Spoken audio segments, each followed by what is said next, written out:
가장 또 중요한 건 손이 인간의 손과 자유로가 대단히 유사해지는 단계까지 가고 있는 것, 이런 부분에서 테슬라는 대단히 로보틱스 회사로 가고 있는 거고요. 전체적으로 봤을 때 이것을 수직 통합이라고 하는데요. 수직 통합의 계열로 가는 건 뭐냐면 직접 AI 칩도 설계하고, 그러면서 이걸 가지고 엔비디아하고 비슷하게 가겠다고 얘기를 하고 있고, 그리고 여기에서 작동되는 AI도 모델도 가지고 있고, 그리고 같이 협력하게 되고 있는 스페이스X를 통해서 이걸 우주로 띄운 다음에 거기서 데이터 센터도 만들겠다고 얘기하고, 거기에 들어갈 칩을 생산하기 위해서 테라팹이라는 계획을 발표하기도 하고, 그러니까 이게 뭐냐면 수직 통합하고 있는 거죠.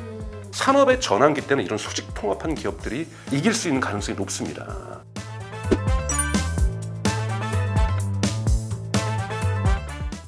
안녕하세요. 돈어리 박하연입니다. 이제는 사람이 아니라 AI, 로봇이 돈을 버는 시대가 오고 있습니다. 특히 AI를 탑재한 휴머노이드 로봇이 산업의 판을 바꾸고 있는 상황인데요. 자, 우리는 시장에서 투자 관점으로 어떻게 바라봐야 할지 오늘 이분 모시고 이야기 나눠보도록 하겠습니다. 블루닷 AI 연구센터장 강정수 박사님 모셨습니다. 안녕하세요. 네, 안녕하세요. 반갑습니다. 네, 반갑습니다. 네, 네. 간단하게 소개부터 부탁드릴게요. 예, 저는 독일에서 학부부터 해서 경제학으로 전공을 해서 경영학으로 박사를 마쳤고요.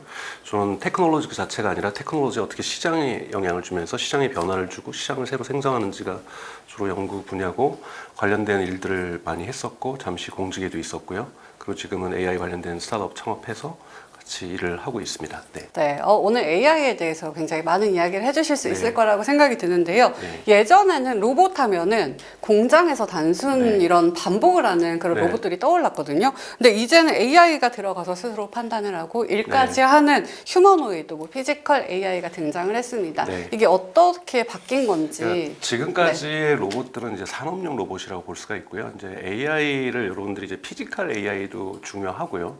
사실 전 세계에서 아마 대한민국 시민들과 국민들이 피지컬 AI는 가장 많이 들어보셨을 거고 가장 많은 관심을 보여주고 있다고 볼 수도 있습니다. 네, 피지컬 AI를 좀 나가기 전에 우리가 여러분들이 아셔야 될 개념은, 투자를 하시더라도 엔드-투-엔드 AI라는 개념이 있습니다. 그러니까 지금 테슬라 같은 경우에는 FSD 버전 12부터 엔드-투-엔드 AI를 적용을 했고요. 현대자동차 같은 경우에는 작년 논쟁이 있었던 포디 투닷의 송창현 사장님 나가시기 직전에 현대자동차도 엔드-투-엔드 AI로 가겠다, 이런 얘기를 하고 있고, 샤오펑, 중국의 샤오펑도 엔드-투-엔드 AI를 가고 있는데요. 이 개념 자체는 엔비디아가 만든 개념이에요. 네. 그러니까 지금까지의 AI는 엔드-투-엔드 AI가 아니었다는 거죠. 여기서 엔드는 뭐냐면 인식하는 겁니다. 예를 들면 자율주행 차량으로 본다라면 카메라가 있고 레이더가 있고 라이다가 있어서 지금 앞에가 빨간불인지 파란불인지, 앞차와의 거리는 어떤지, 주변에 자전거가 있는지, 아이가 엄마랑 지나가는지, 이런 것들을 인식하는 건 지금까지 AI가 잘 해왔어요. 심지어는 공장 같은 경우에서는 불량품이 지금 지나가고 있는지 이 밴드 위에, 이런 것도 다 인지하는 것도 AI가 다 하고 있는 거죠. 그런데 이것을 상호를 인지하고 그 다음에 이제 인간이 하는 것은 행동하는 거죠. 그 안에서의 중간에 플래닝도 있고 여러 가지 단계가 있습니다만, 궁극적으로는 리액션 또는 액션하는 행동이 있는데요. 행동은 지금까지는 AI가 했던 것이 아니라 개발자들이 다 규칙을 집어여 준 거예요. 빨간불을 봤을 때는 차를 멈추고 앞차와의 거리는 어느 정도 하고, 빙판길일 경우에는 좀 속도를 낮추고, 이런 것들의 규칙을 다 집어넣었던 거죠. 이런 규칙 기반으로 작동하는 이런 자율주행의 대표적인 대명사가 웨이모입니다. 웨이모는 물론 엔드-투-엔드 AI도 가고 있는 과도기적 과정이 있는데요. 여러분 작년에 뉴스 보셔서 아시겠지만 작년에 특히 샌프란시스코에서 정전 사태가 있었죠. 네. 정전 사태가 있는데 그때 웨이모 차량들, 외신들 여러분들 뉴스 많이 보셨을 텐데요. 다 그냥 도로에 멈춰 있었다고. 멈췄죠. 왜 네. 그러냐면 개발자가 규칙을 안 준 거예요. 이 교통신호가 사라지는 이런 상황을 아무도 생각을 못했기 때문에, 즉 생각하지 못했던 부분에 규칙을 입력을 안 하면 멈춰버립니다. 이거는 어떻게 해야 될지 모르겠으니까요. 이런 것이 흔히 말하는 규칙 기반의 AI라는 거고, 제가 엔드-투-엔드 AI라고 했으니까 이쪽 엔드는 뭐냐면 행동하는 것도 AI가 하는 거예요. 행동하는 규칙도 데이터를 통해서 찾아낸 겁니다. 예를 들면 샌프란시스코에서 그 당시 그날 테슬라 FSD는 진행이 됐었는데요. 테슬라 FSD가 기술적으로 뛰어나다 아니다가 떠나서 엔드-투-엔드 AI를 테슬라가 구현했을 때 이건 어떤 거냐면, 샌프란시스코에서 그런 상황은 그들도 경험해보지 못했지만, 예를 들면 오슬로에서, 싱가포르에서, 베를린에서, 런던에서 이 상황을 경험해본 적이 있는 거예요.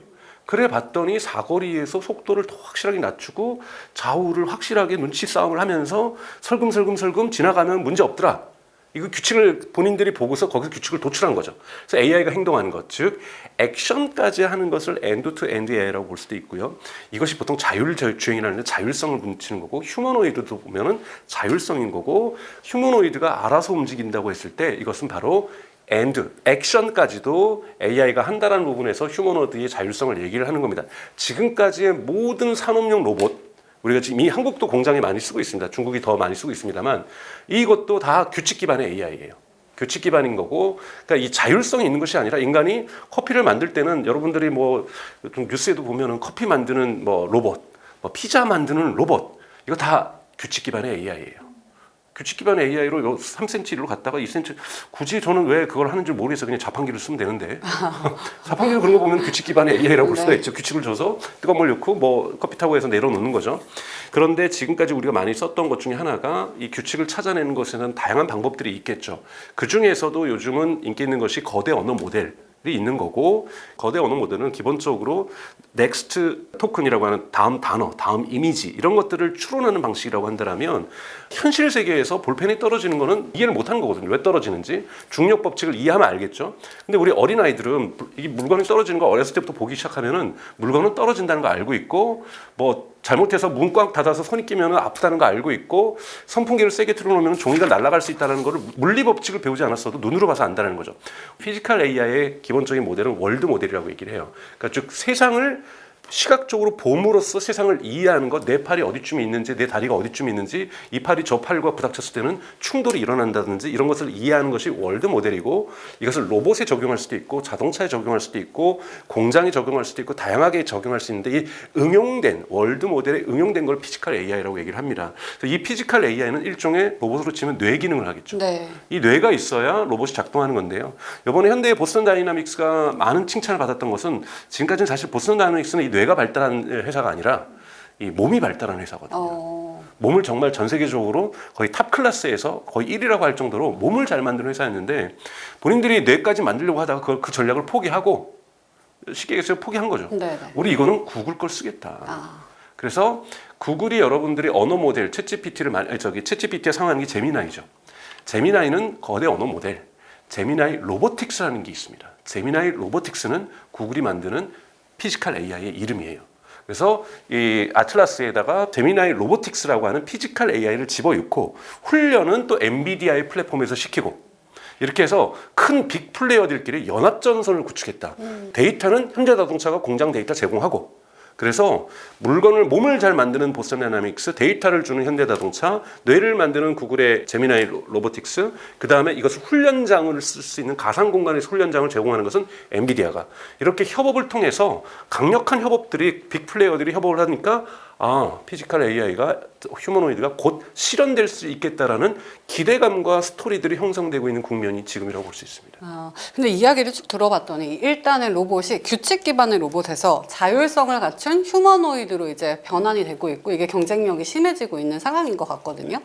근데 이게 단순한 트렌드라고 보시는지 아니면 진짜 산업의 전환이라고 보시는지 산업의 어떻게 전환이죠. 보고 계시나요? 완전한 산업의 전환이죠. 뭐 이제 궁극적으로 일론 머스크가 얘기하는 건 맨날 R2D2 얘기하면서 공장에만 있느냐, 나도 2명이라 그래야 돼, 2마리라 그래야 돼, 뭐 2대라고 해, 2대를 데리고 다닐 수 있고, 누구든지 막 이제 사람들이 보도에 지나다닐 때 다들 로봇 데리고 다니는 그 SF 스타워즈의 그런 장면들이 이제 연상시키면서 그런 세계로 갈 것이다. 그런 것은 조금 판타지적인 얘기인 거고, 집에서 저도 얼마나 좋겠어요. 저도 죽기 전에 집에 로봇 2대만 있었으면 좋겠어요. 설거지해, 청소해, 고양이 돌봐, 뭐 이런 거 하고 얼마나 좋겠습니까만은, 더 중요한 건 여러분 산업 현장이죠. 산업 현장에서 우리가 조금 어려운 얘기를 하게 되면, 우리가 데이비드 리카도라는 사람의 산업혁명 때 누구는 파프리카 잘 만들고 누구는 토마토 농사를 잘하면 둘 다 할 수 있지만, 파프리카가 훨씬 더 잘 만드는 사람들은 그 땅에서 파프리카 열심히 하고 토마토 열심히 해서 교환하자는 거거든요. 이게 이제 트레이딩, 그 무역이라는 것이 발전하는 거잖아요. 중국이 인건비가 싸서 물건 제조 잘하니까 옷이나 단추 같은 건 다 중국에서 하고, 디자인은 우리가 할게. 아이폰 디자인은 미국에서 하지만 제조는 중국에서 하잖아요. 네. 이런 식으로 분업하는 거죠. 우리는 디자인을 잘하니까. 그래서 인건비는 거기가 싸니까 그리고 간 거예요. 근데 로봇이 예를 들면 갑자기 옵티머스가 중국 가면은 성능이 떨어지고 미국 가면 성능이 좋아지고 그런 게 아닐 거 아니에요. 균질하겠죠. 그럼 굳이 그 분업을 우리 할 필요 없으니 모두가 로봇만 많이 살게 되면 생산성이 엄청나게 좋아지겠죠. 똑같은 생산성이 전 세계에 골고루 펼쳐질 수 있습니다. 이것이 산업적으로 좋을지 안 좋을지는 저도 잘 모르겠어요. 일론 네. 머스크는 뭐라고 얘기를 하냐면 그렇게 되면 인류 역사상 처음으로 가난이 사라지게 될 것이다. 오. 모두가 부자인 사회. 네. 그러니까 이런 이야기를 하고 있는데 우선 산업 생산성들이 엄청나게 달라질 수 있다는 부분에서 큰 흐름인 거죠. 그런데 이제 여러분들이 구별하셔야 될 것은 이번에 아틀라스가 CES에서 보여줬던 건 사실은 아틀라스도 스토리를 만들고 쇼잉을 한 거예요. 여러분 마케팅한 거예요. 테슬라도 항상 마케팅합니다. 항상 내년이면 돼요. 6개월 뒤면 될 것 같아요. 맨날 FSD 무인 자동차 로보택시 옵티머스 한다더니 매년 연기되잖아요. 여러분 일론 머스크가 로보택시 언제부터 될 거냐 그러면 2020년에 될 거라고 그랬어요. 올해 2026년입니다.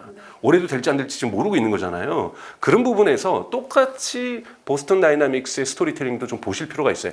보스턴 다이나믹스와 지금 구글의 그 협력은 좋은 결과를 만들어내면서 시장에서 매우 강력한 의미를 가질 거에 대해서는 개인적으로는 거의 의심하지 않습니다. 근데 지금 둘이 협업을 하고 있잖아요. 네. 그렇다면 몸하고 두뇌, 네. AI 이렇게 나눌 수 있을 것 같거든요, 네. 로봇을. 근데 이게 진입하기에는 사실상 어느 쪽이 더 진입 장벽이 높다고 보시나요?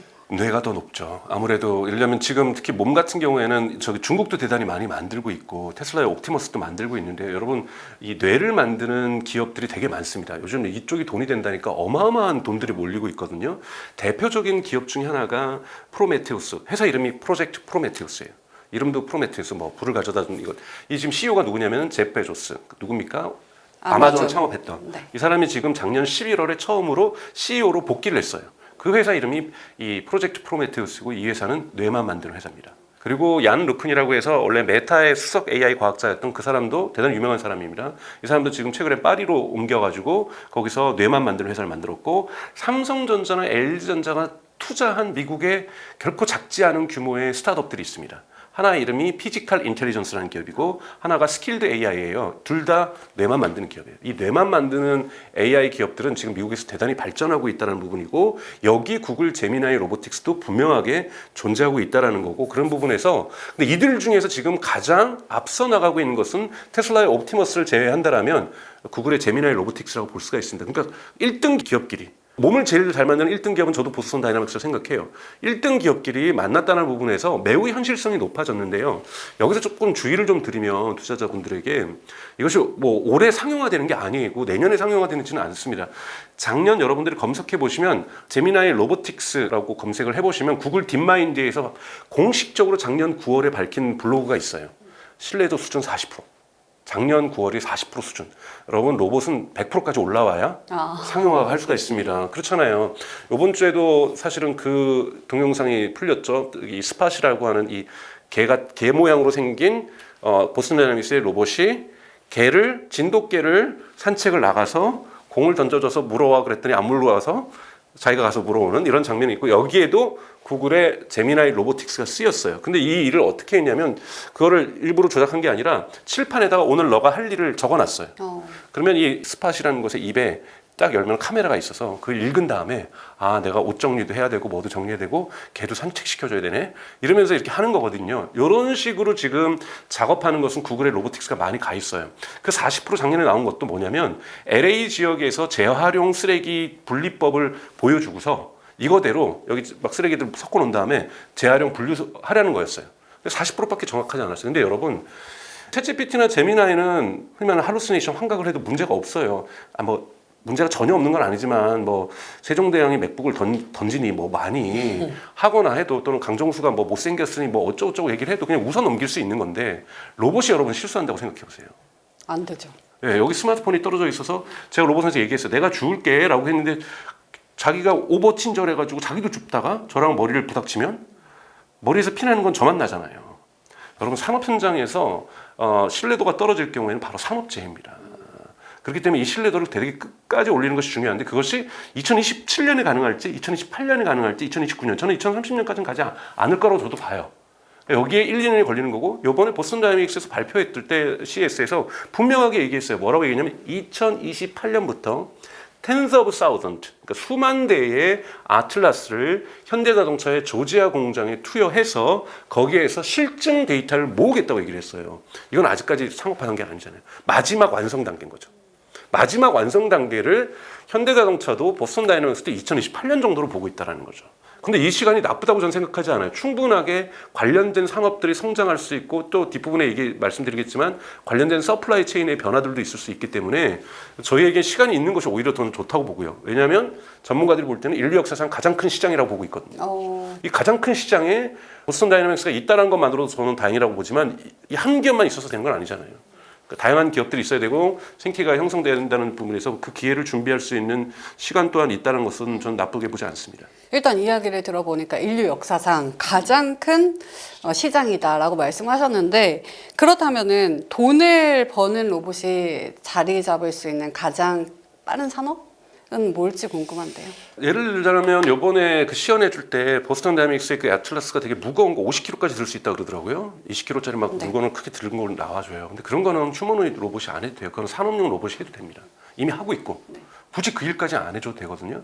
그러니까 돈을 번다는 건 뭐냐면 결국은 죄송합니다만 인건비를 대체한다는 거죠.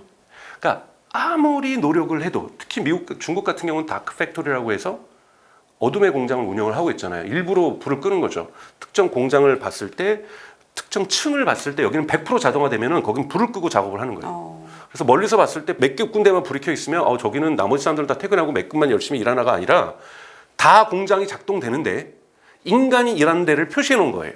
이거를 요즘 다크 팩토리라고 그래요. 그러니까 이거는 휴머노이드 로봇 한 대도 없이 이렇게 한 거죠. 그럼에도 불구하고 아무리 노력해도 대체가 안 되는 노동이 있다라는 거고 그것이 인간이 하고 있는 거고 이 부분마저도 로봇이 할 경우 특히 이 부분은 위험한 일이고 정말 복잡한 일이고 이런 경우가 많거든요. 그러면 대단히 사고도 많이 날 수 있고 인명피해도 많이 일어나는 것이고 특히 예를 들면 아마존이 휴머노이드 로봇을 투여하는 곳이 뭐냐면 이 물건 분류하는 거고 물건을 싣고 내리는 거거든요. 네. 여러분 물건 싣고 내릴 때 사고가 많이 나요. 왜냐하면 박스마다 똑같은 무게면 사실 사람이 할 필요가 없죠. 기계가 지게차서 하겠죠. 이 박스 크기도 다르고 무게도 달라요. 커서 무거울 줄 알고 딱 들었는데 여러분들도 느끼시잖아요. 생활에서 가벼운 것도 있고 조금해서 아예 뭐 가볍자리에서 한 손으로 들었는데 무거워서 허리 삐끗하실 수도 있는 거고 대단히 불규칙성이 존재하는 마지막 부분은 인간이 하거든요. 인간은 알잖아요.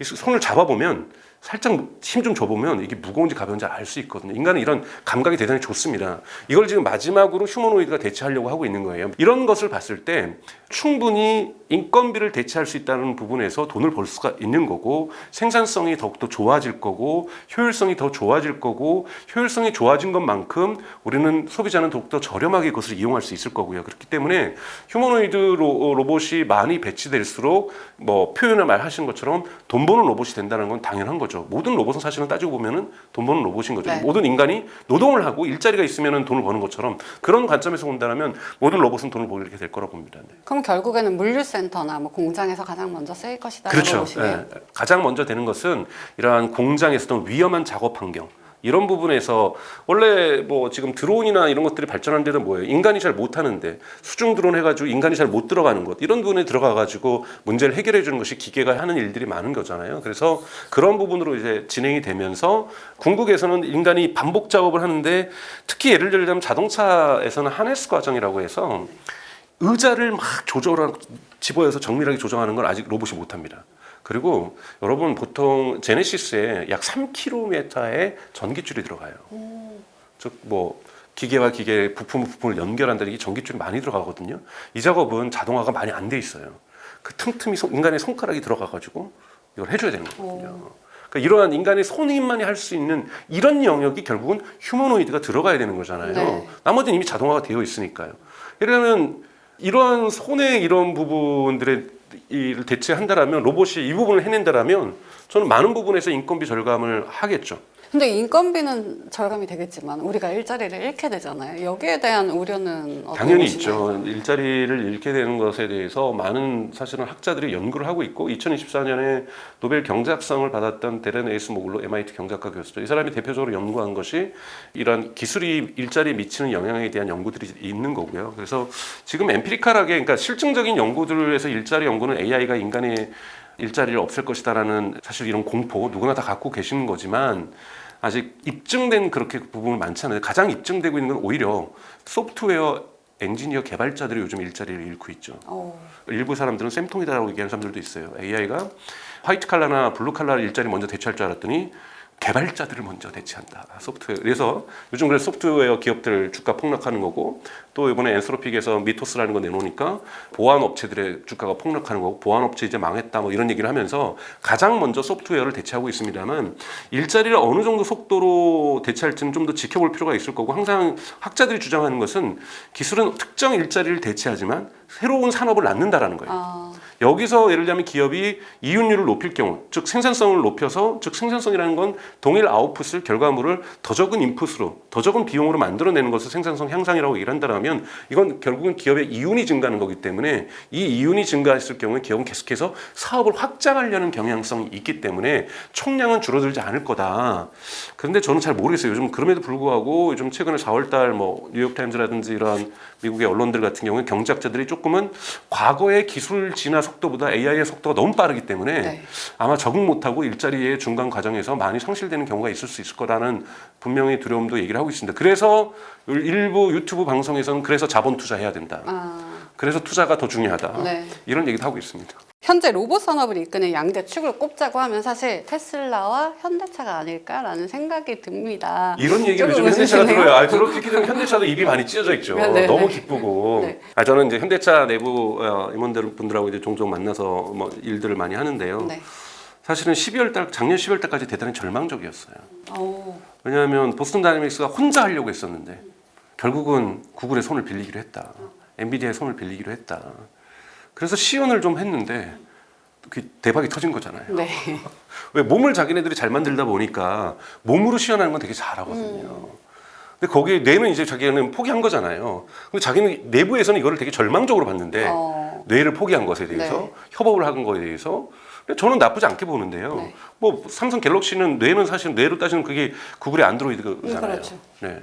그런데 불구하고 삼성 갤럭시 대단히 중요하게 진화하고 있고 시장을 장악하고 있는 거잖아요. 그 모델로 지금 가고 있는 거거든요. 오히려 테슬라 같은 경우에는 애플처럼 뇌와 몸을 다 만드는 iOS하고 아이폰을 다 만드는 이런 곳이라면은 사실은 현대자동차는 건 삼성전자의 갤럭시 같은 구도를 지금 하고 있는 거라고 볼 네. 수가 있습니다. 근데 이제 그러다 보니 이제 스토리가 그렇게 형성이 되고 스토리가 먹히는 거 되게 중요하거든요. 시장에서 선반영되고 맞아요. 이런 부분에서 또 스토리 속에서 투자의 기대가 그리고 또 기대가 나니까 현대자동차 우리 이거 되는 거네. 그래서 또 열심히 하려는 기세도 있거든요. 그렇죠. 그런 기세가 형성이 됐다는 부분에서 현대자동차 지금 탑 클래스라고 할 수 있는 부분은 저도 부정하지는 않습니다. 그러나 뭐 넘버 원이냐 넘버 투냐를 따지는 건 지금 아직까지는 여러분 모델로 따지면 사실은 엔스로픽의 클로드가 더 좋냐? 오픈 AI의 챗GPT가 더 좋냐? 상당히 힘들거든요. 그 하나하나의 그 디테일. 그리고 작년 여러분 11월만 하면 제미나이가 무조건 넘버 원인 거라고 생각했었잖아요. 그 사이에 바뀌는 거고 좀 계속해서 바뀔 거라고. 이제는 근데 모델을 잘 만드는 것도 중요하지만 올해 오픈 AI도 상장하고 엔트로픽도 상장하잖아요. 상장하면 투자자들이 모델 좋은 걸만 보고 투자하지는 않죠. 그래서 매출이 어떻게 되는지, 수익률이 어떻게 되는지, 시장에서의 반응은 어떤지, 손익분기점은 언제 오는지 이런 경영과 관련된 중요한 데이터와 실적 데이터를 가지고서도 평가를 하게 돼 있는 거죠. 마찬가지로 지금 로봇 같은 경우는 과거에 2025년까지 누가 AI 모델은 더 잘 만드냐, 챗GPT냐, 클로드냐, 제미나이냐 또는 중국이냐 이런 논쟁이었다면 올해는 이걸 가지고 그래서 누가 돈을 버느냐, 누가 잘 버느냐, 누가 더 큰 시장을 노리고 있느냐, 누가 확실하게 시장에서 돈을 땡기고 있느냐 이것이 더 중요해지는 거잖아요. 마찬가지로 이제 휴머노이드 로봇도 곧 이 국면으로 들어가요. 그러니까 뇌나 몸 막 들었다 놨다 막 힘 자랑하는 것만이 중요한 것이 아니라 네네. 막 점프하고 달리기 하고 뭐 이것만이 중요한 거. 그래서 돈은 벌 수 있는 건지 아까 돈 버는 로봇이라고 했는데 돈을 어떻게 벌 건지 그리고 어떻게 AS는 어떻게 할 건지 어떻게 뭐 그 안에 들어가는 칩은 뭘로 할 건지 칩은 업데이트 하는 건지 이런 다양한 비즈니스적인 이슈가 있는 거고 이 비즈니스적인 경영을 잘하는 기업에게 스포트라이트가 조망될 거라는 것. 이런 부분에서 분명하게 휴머노이드 로봇도 곧 질적 전환을 저는 하게 될 거라고 보고 있습니다. 결국에는 비즈니스적으로 누가 잘 하느냐 이게 돈 관건이다 버느냐. 네. 라고 말씀을 하셨는데 테슬라가 그래서 좀 방향을 바꾼 것 같거든요. 원래는 전기차 기업으로 시작을 했잖아요. 네네. 근데 이제는 옵티머스라는 이 휴머노이드 로봇 개발에 더 집중을 하는 것 같습니다. 그렇게 보시고 계시는지. 그럼요. 예, 2024년 7월에 이미 일론 머스크가 얘기를 했어요. 우리는 지금까지 책 한 권 다 썼고 전기차라는 이제 새로운 책을 쓰게 되는데 그 책 이름은 AI and Robotics 책이라고 불러달라. 근데 물론 그 책은 백지였죠. 그 책을 지금 꼼꼼히 매달 매년 채워나가고 있는 거고 이것이 이제 옵티머스의 흔히 말하는 버전 3 그러니까 제네레이션 3라고 하는 3세대 버전이 곧 원래는 3월 말에 공개될 거로 봤는데 공식적으로 얘기하면서 그것을 연기시켰죠. 조금 더 마지막으로 손볼 것이 좀 남아서 그래서 그 부분이 나오게 되는데 대단히 인간을 닮았을 거라고 얘기를 하고 여러분들도 작년에 기억나시겠지만 샤오펑에서 작년에 자동차 만드는 회사죠. 중국에 갑자기 여자의 몸을 막 흉내낸 이런 로봇도 나오고 그러잖아요. 그러니까 이번 것도 나왔지만 인간의 근육을 인위적으로 흉내내죠. 그래서 근육질 있는 남성을 이번에 표현할 것 같은데요. 그 정도까지 가고 있는 거고 가장 또 중요한 건 손. 손이 인간의 손과 자유로가 대단히 유사해지는 단계까지 가고 있는 것. 이런 부분에서 테슬라는 대단히 로보틱스 회사로 가고 있는 거고요. 사실은 전체적으로 봤을 때 이것을 수직 통합이라고 하는데요. 수직 통합의 계열로 가는 건 뭐냐면 쉽게 얘기하면 1908년에 헨리 포드가 포드 모델 T를 만들 때요. 공장 안에 유리 공장도 있었고요. 네. 공장에 석탄도 갖다 놨어요. 거기서 용광로에 태워서 철도 포드가 만듭니다. 혼자 다 하는 거고. 왜냐? 주변에 아무도 없으니까요. 그런 기업들이 없었으니까 자기네들이 대량 생산을 처음으로 모델 T가 하게 되는데 메르세데스가 먼저 자동차를 만들었지만 대량 생산을 못했거든요. 모델 T가 컨베이어 벨트를 통해서 대량 생산하다 보니까 철을 납품할 데가 없어요. 유리를 납품할 데가 없고 타이어를 납품할 데가 없어요. 그래서 다 만들었어요. 근데 이것이 어느 정도 시장이 커지면서 전문화를 시켰던 거죠. 근데 이번에 3월달에 있었던 엔비디아 GTC를 보게 되면 젠스랑이 뭐라고 그러면 젠스랑도 자세히는 얘기 안 하겠지만 우리도 우주 데이터 센터 한다고 얘기를 했잖아요. 네. 그래서 흔히 말하는 5개의 층위로 해가지고 케이크의 5층처럼 해가지고 모든 것을 다 하겠고 중간에 로봇도 들어가 있단 말이에요. 자동차 알파마요도 있고 자율주행도 있고. 그러니까 칩만 GPU만 만드는 회사가 아니라고 얘기를 하고 있는 이렇게 하는 건 뭐냐면 산업의 전환기 때는 이런 수직 통합한 기업들이 이길 수 있는 가능성이 높습니다. 그럼 현대차보다는 더 위쪽에 엔비디아가 있다고. 더 잘하죠. 제가 보기에는 가능성이 있고 테슬라도 뭡니까 여러분? 테슬라는 예를 들자면 리튬 리파이너리 공장도 있잖아요. 그러니까 리튬 정제소. 그러니까 배터리에 들어가는 리튬의 원자재까지도 본인들이 만들어서 작년 말에 가동시켰죠. 그래서 배터리도 직접 만들고 LG엔솔하고 협력도 하고 파나소닉하고 협력도 하지만 본인들도 만들고 이 배터리를 들어가는 자동차도 만들고 여기 들어간 부품들도 여러분 가장 1차 벤더, 2차 벤더가 없는 기업이 테슬라예요. 테슬라는 부품도 많은 부분 예를 들면 모델 Y의 의자 어디가 만들었을까요? 테슬라가 만들었게. 네, 의자를 유일하게 직접 만드는 유일한 건 아니지만 대단히 드물게 직접 만드는 회사 중에 하나거든요. 그런 식으로 그런 걸 만들다가 이제 거기 들어가는 AI 칩 설계했잖아요. 어제 테슬라 주가가 올랐던 이유가 AI5 칩을 갖다가 테이프아웃 했다고 해서 삼성전자와 같이 협력했다 뭐 이렇게 하면서 고맙다 이렇게 얘기를 하면서 어떻게 오늘 촬영하는 날 기준으로 볼 때 제가 16일입니다. 어떻게 지금 삼성전자 주가가 되는지 모르겠지만 직접 AI 칩도 설계하고 그러면서 이걸 가지고 엔비디아하고 비슷하게 가겠다고 얘기를 하고 있고 그리고 여기에서 작동되는 AI도 모델도 가지고 있고 그다음에 XA 물론 이건 테슬라가 아닙니다. XAI를 통해 가지고 데이터 센터도 크게 운영을 하고 있고 본인들도 뭐 테슬라도 데이터 센터가 있습니다만 XAI 데이터 센터 더 크죠. 그리고 같이 협력하게 되고 있는 스페이스X를 통해서 이걸 우주로 띄운 다음에 거기서 데이터 센터도 만들겠다고 얘기하고 거기에 들어갈 칩을 생산하기 위해서 테라팹이라는 계획을 발표하기도 하고 그러니까 이게 뭐냐면 수직 통합하고 있는 거죠. 그러면 기본 힘을 강력하게 가지면 여러분 여기 들어가는 것 대부분 뭡니까? 에너지를 컨트롤하죠. 태양광이든 특히 테슬라는 에너지 기업도 갖고 있죠. 메가팩이라고 하는 배터리 기술이라든지 모터 기술도 직접 테슬라가 설계합니다. 테슬라 자동차에 들어가면 모터 설계를 테슬라가 직접 하죠. 모터부터 시작해가지고 이런 걸 갖고 있으면 이거를 자동차는 연습장이었던 거예요. 자동차를 한번 연습해보고. 그럼 자율주행으로 쌓은 그런 방대한 데이터들 있잖아요. 네. 이것도 로봇에 갖다 쓸 거잖아요. 그렇죠. 쓰고 있습니다. 이게 분명히 다른 기업들보다 더 경쟁력이 가질 수 있다라고 보시는 거예요? 그 부분이 이제 논쟁거리인데요. 예를 들면 엔비디아도 알파마요. 그래서 메르세데스가 지금 알파마요를 지금 채택을 했다고 얘기를 했고 이번 3월 달에는 현대자동차도 엔비디아를 채택하겠다고 발표를 했고요. 여기에 토요타도 쓰겠다고 얘기를 했고 닛산도 쓰겠다고 얘기를 했고 뭐 사실은 이제 전 세계 완성차 업체들이 대부분 쓰고 있거든요. 여기에서 이제 문제가 되는 게 뭐냐면 엔비디아는 실증 데이터도 없는데 어떻게 저걸 잘하지? 라고 얘기를 하는데요. 엔비디아가 주장하는 것은 이제 일종의 검증해야 될 가설인데요. 원래 자율주행에 이런 얘기가 있어요. 전체 자율주행의 퍼포먼스를 100이라고 본다면 80까지는 되게 쉽게 간다고 얘기를 해요. 스타트업들도 다 해요. 여러분 교통사고 잘 안 나는 데가 어디냐면 고속도로에서 맑은 날, 공기 좋은 날, 시야 너무 좋은 시간에 운전하는 건요. 죄송한 얘기지만 초보 운전하시는 분들 사고 잘 안 나요. 직진하면 되니까. 차선도 안 바꾸고 서울에서 부산까지 그냥 그 차선으로 처음부터 출발해서 간다는 거. 이런 건 어렵지 않아. 이런 거를 예를 들면 이게 80%예요. 근데 여러분 사고가 어디서 납니까?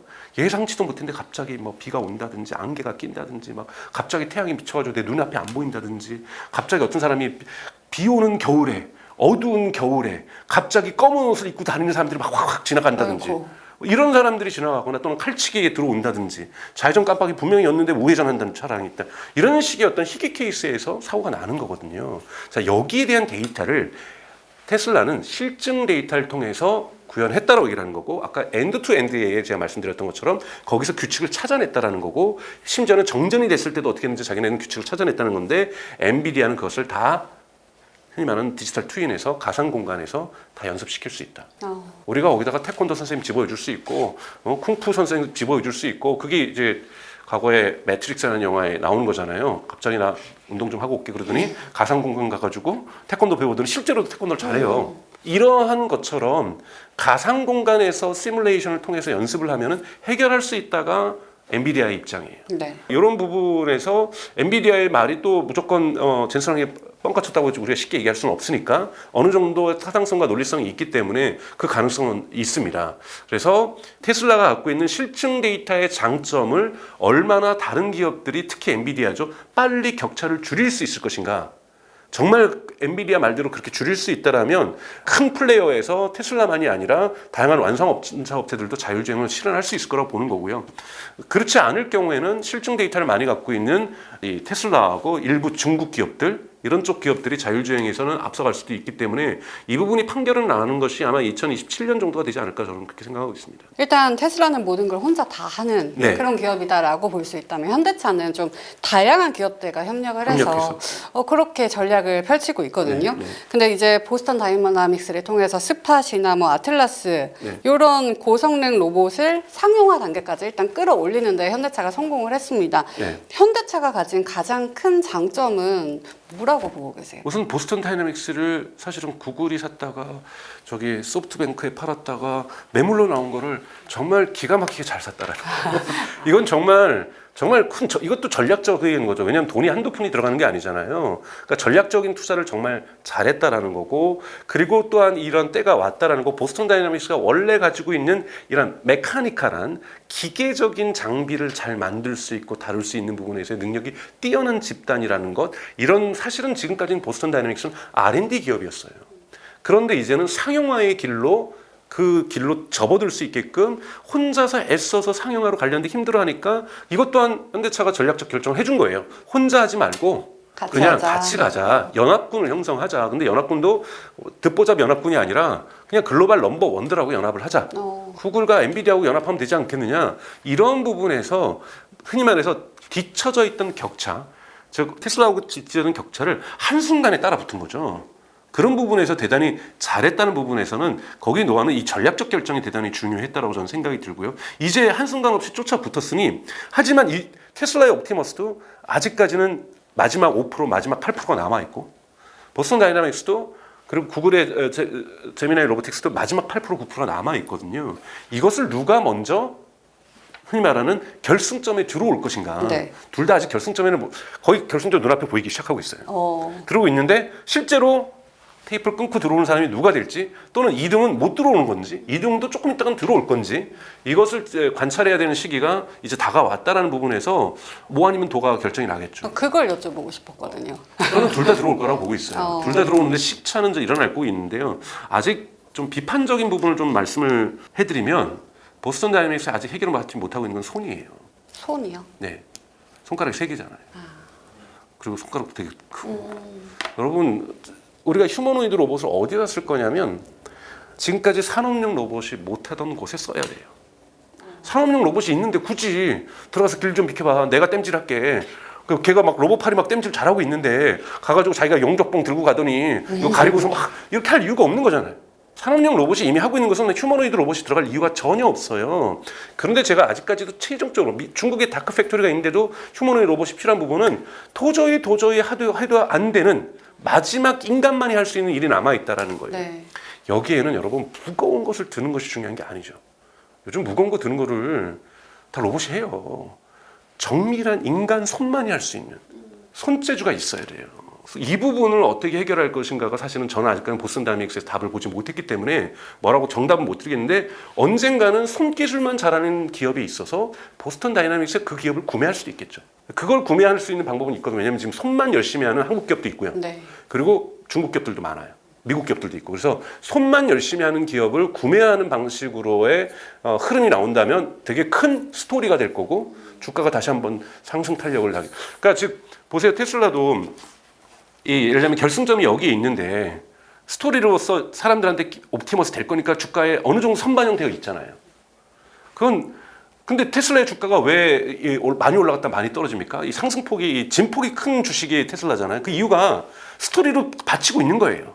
그러다 보니까 사람들이 믿었을 때는 확 올라가는데 실망할 때는 확 떨어지는 거죠. 마찬가지로 보스턴 다이내믹스 아직 상장하지 않았지만 지금 한번 CES로 큰 스토리를 내고 중간중간에 지금 진돗개랑 같이 산책하는 거 좀 내보내주고 이런 것처럼 계속 스토리를 만들어줘야 돼요. 그래서 아 진짜 거의 다 됐구나. 저 코너만 들면은 그 남자 그녀가 있겠구나 이러면서 만날 수 있겠구나. 우리가 애타게 못 만나고 있었는데 저 골목길만 돌아서 그 코너만 들면 있겠구나라는 기대감들을 계속 줘야 되는 거거든요. 그래서 이러한 스토리텔링들을 중간중간 단계를 보스턴 다이내믹스가 어떻게 해나갈 수 있을지는 좀 지켜볼 필요는 있는데 근데 보스턴 다이내믹스가 워낙 과거부터 동영상 잘 찍어서 유튜브에 잘 올려가지고 아, 그래요? 그런 거 많이 했어요. 갑자기 덤블링하는 로봇 뭐 이런 거 많이 보여줬거든요. 그래서 이번에도 그 진돗개를 거기 쓸 줄 어떻게 알았겠어요. 이런 스토리텔링 정말 잘하는 누군가 똑똑한 마케터가 거기 있는 거예요. 네. 그러면 전 충분히 그런 거 있잖아요. 연인을 만나기 직전까지 그 기대로서 계속 견디는 거지. 처음부터 2년 동안 기다려 그러면 공신 거꾸로 차는 거잖아요. 네, 힘들죠. 그러니까 근데 중간에 편지라도 주고 받아야 그렇게 할 수 있는 것처럼 그런 스토리가 계속해서 보스턴 다이내믹스는 전 나올 거라고 보고 있기 때문에 그 스토리를 따라가면서 진폭은 있을 겁니다. 투자자들의 관점으로 보면은 네. 뭐 걱정할 건 없겠네요. 네, 네. 그렇죠. 근데 이제 항상 기회비용이라는 것이 있으니까 내가 이걸 가지고 SK 하이닉스에 투자했으면 얼마나 좋았을까 뭐 이런 거는 다 투자자들의 결정이신 거죠.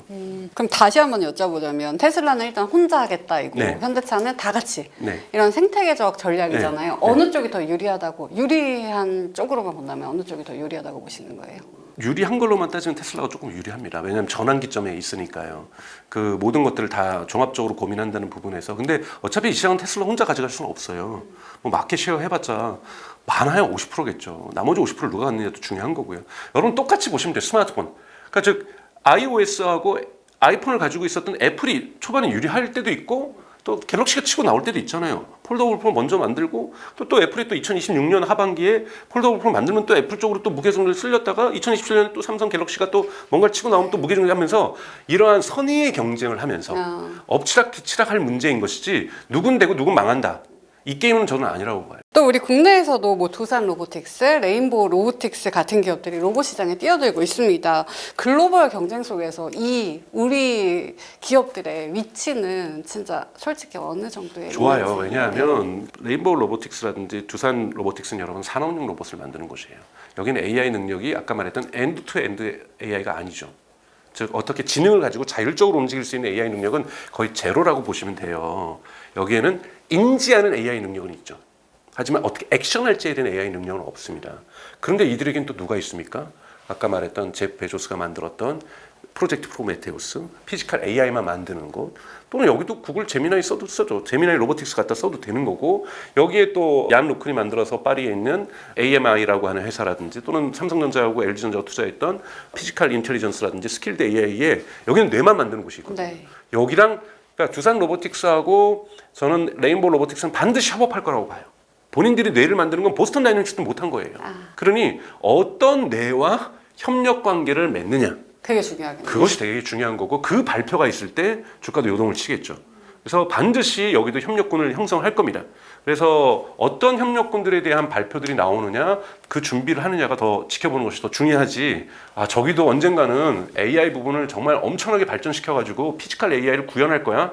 그런 기대는 안 하시는 게 전 좋다고 봅니다. 그리고 또 중국이 엄청나게 빠르게 성장하고 있잖아요. 근데 사실 동영상을 보면은 우리나라보다도 더 발전되어 있다라는 생각도 들거든요. 아는 생각이 아니라 네. 여러분 한국은 그나마 미국 보스턴 다이내믹스 사서 이 정도 지금 쫓아온 것이지 사실은 로봇 이 부분은 중국이 앞서 있습니다. 그러니까 중국이 어느 정도 전략이냐면 2023년 11월에 중국 공산당에서 전체 휴머노이드 비전 계획을 발표를 해요. 2023년에. 그러면서 어떻게 키우겠다고 생각하면 전기 자동차처럼 이 산업을 키우겠다. 그래서 전기 자동차 어떻게 하냐면 거의 인해 전술이에요. 2,000 몇 개의 스타트업이 전기 자동차가 생깁니다. 근데 지금 한 160개 남았잖아요. 그래서 뭐냐면 못하는 기업은 쓰러지라는 거예요.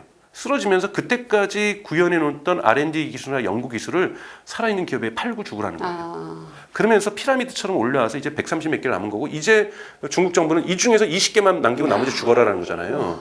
지금 그 과도기에 있으면서 지금 중국의 전기차 시장이 지금 요동치고 있는 거거든요. 휴머노이드 로봇도 똑같이 가는데 마지막에 7개 남기겠다 그랬어요.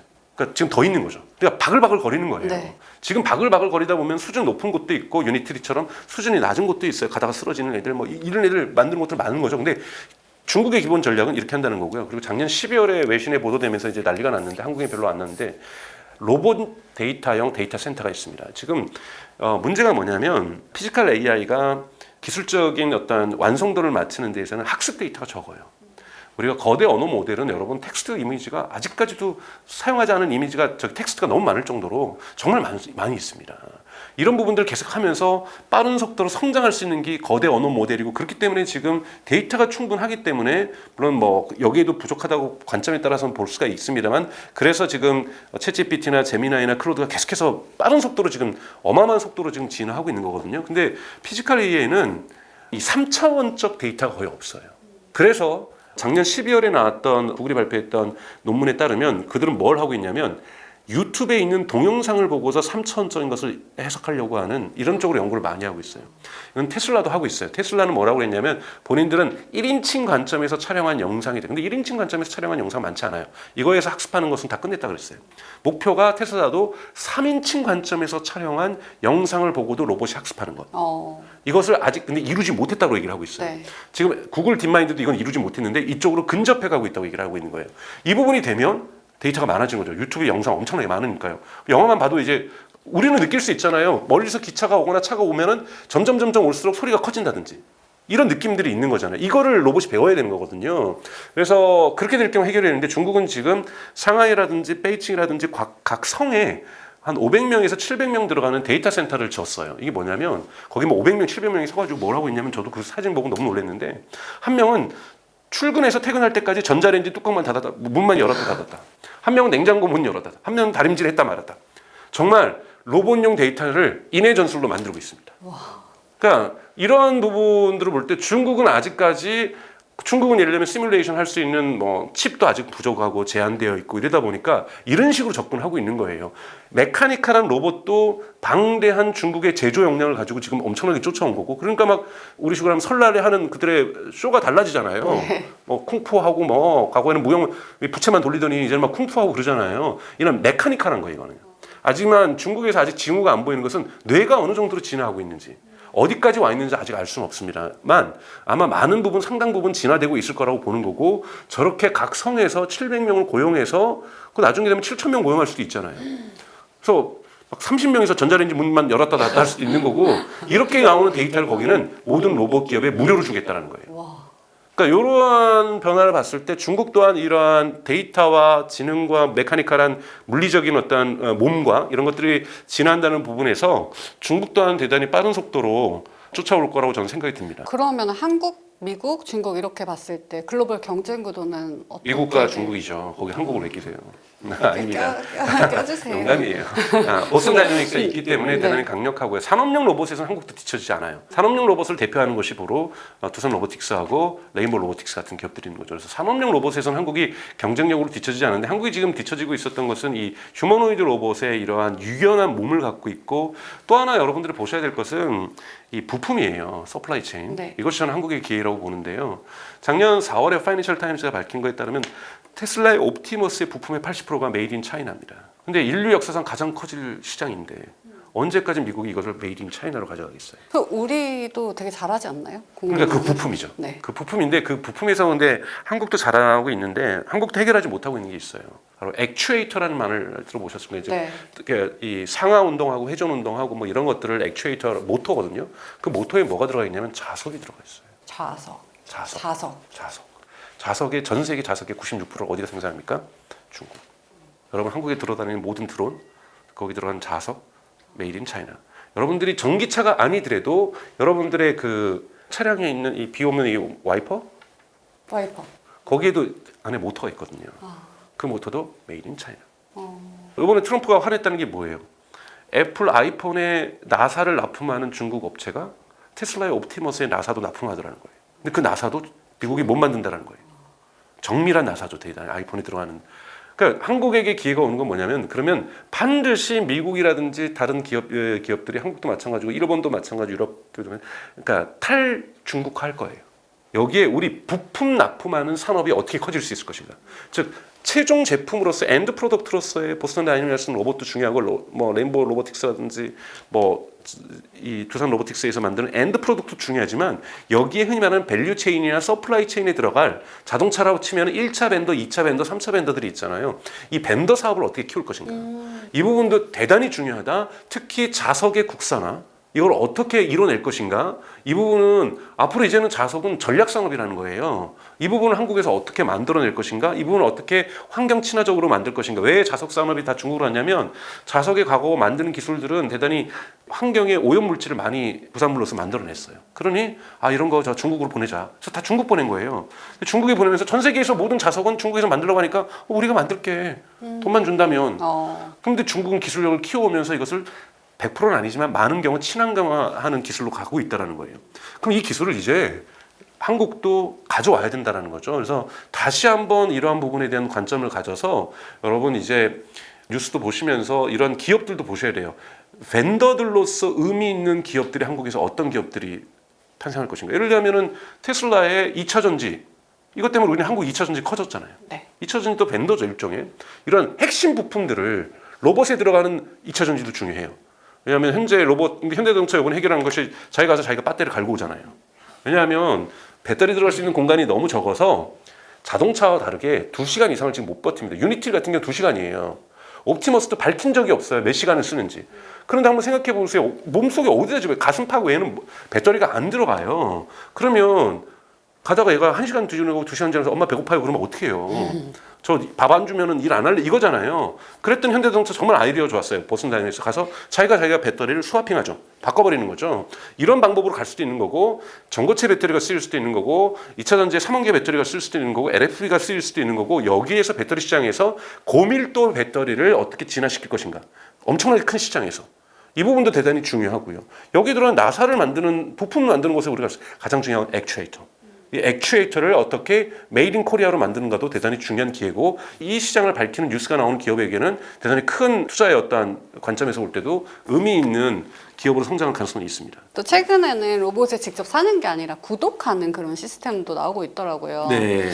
여기에서 또 수혜를 받는 산업 기업들이 있을 것 같은데. 그러니까 사실은 제가 아까 말씀드렸던 것처럼 로봇을 만드는 것도 휴머노이드 로봇을 만드는 것도 중요하지만 이것을 어떻게 비즈니스 모델을 만들까가 중요하다는 얘기잖아요. 그래서 요즘 로보틱스 애저 서비스라는 거예요. 애저 서비스라는 건 그냥 어렵지 않습니다. 여러분 구독 서비스라는 거고 여러분들이 정수기 집에서 구독하시는 것처럼 똑같다고 네. 볼 수가 있는 거거든요. 예를 들자면 저 여동생도 사실은 화성에 공장을 갖고 있어요.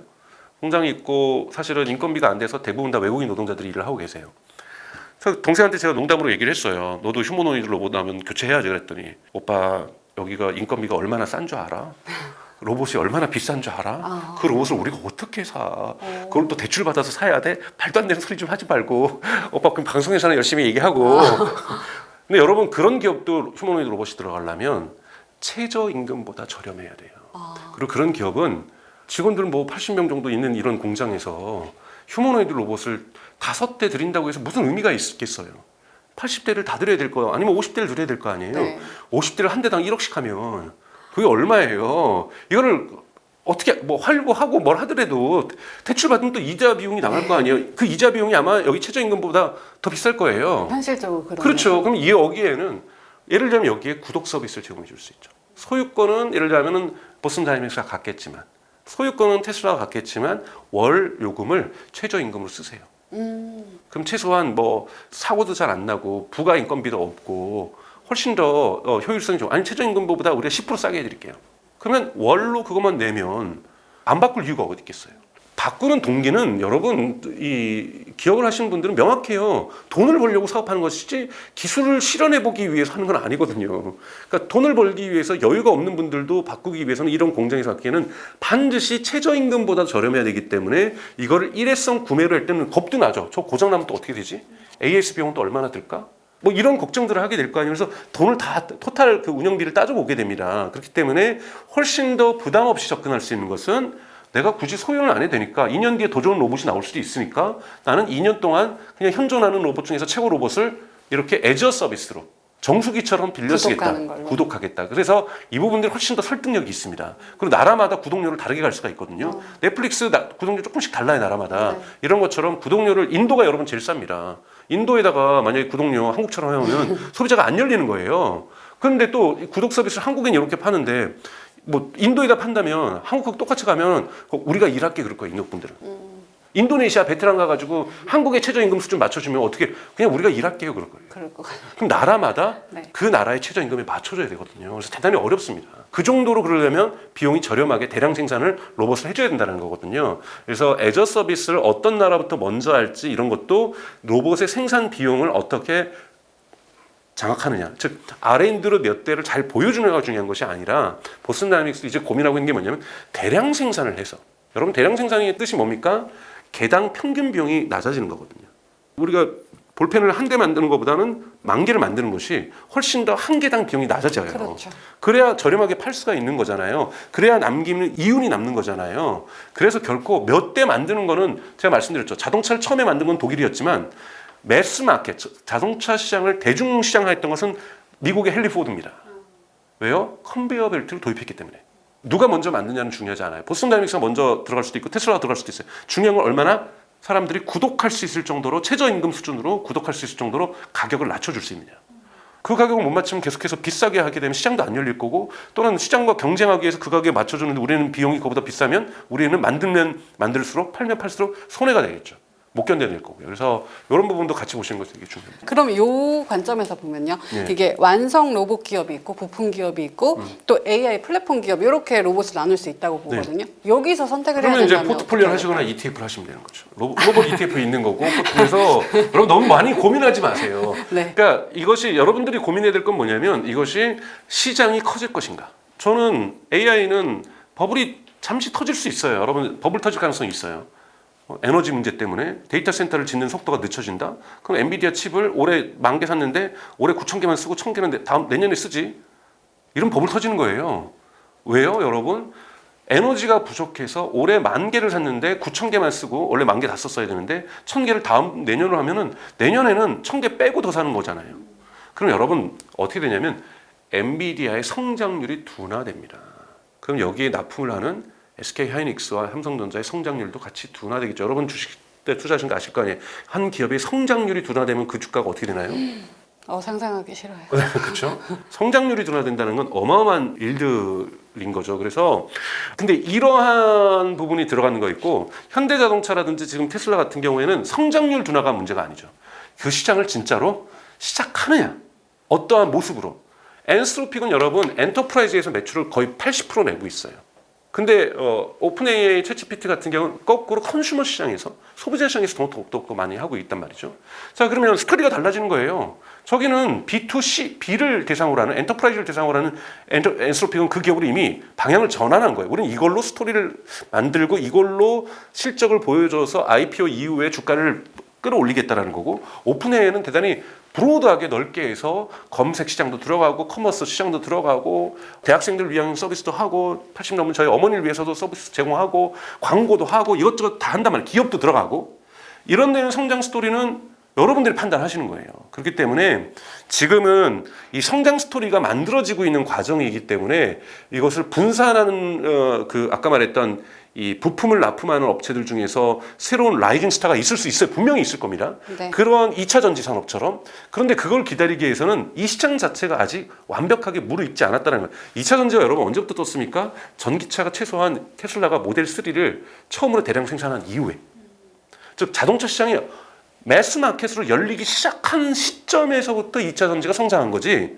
그 전부터 모델 3가 완성되기 전에는 처음부터 다 불신했던 게 뭐예요?